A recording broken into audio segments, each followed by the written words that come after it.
ఇక ఆదిలాబాద్ జిల్లా పొచ్చెర్లలో మావోయిస్ట్ భాస్కర్ అంత్యక్రియలు జరిగాయి.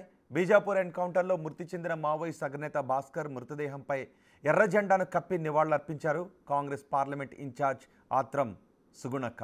భాస్కర్ది ఎన్కౌంటర్ కాదని పట్టుకుని కాల్చి చంపారని బోధ్ ఎమ్మెల్యే అనిల్ జాదవ్ ఆరోపించారు. 30 ఏళ్ల క్రితం ఇళ్లు విడిచి వెళ్లి అడవి బాట పట్టి విగతజీవిగా కనిపించిన మైలారపు ఆడేళ్లు అలియాస్ భాస్కర్ మృతదేహాన్ని చూసి కుటుంబ సభ్యులు కన్నీరు మున్నీరుగా వెలిపిస్తున్నారు. చట్టాన్ని చేతులకు తీసుకొని ఏకపక్షంగా ఎన్కౌంటర్ చేసి చంపడం అనేది ఇది దారుణమైనటువంటి చర్య అని భావిస్తున్నాం. వాళ్ళు కూడా లేఖ రాశారు. ఆపరేషన్ కాగర్ని వెంటనే ఆపేసి శాంతి చర్చలకి మమ్మల్ని పిలవండి అనేసి చెప్పడం అనేది కూడా జరిగింది. అయినప్పటికీ కూడా ఆపకుండా మరి ఏకపక్షంగా ఎదురుకాల్పులు చేసి ఎన్కౌంటర్ను చేయడం అనేది చాలా బాధాకరమైనటువంటి విషయం.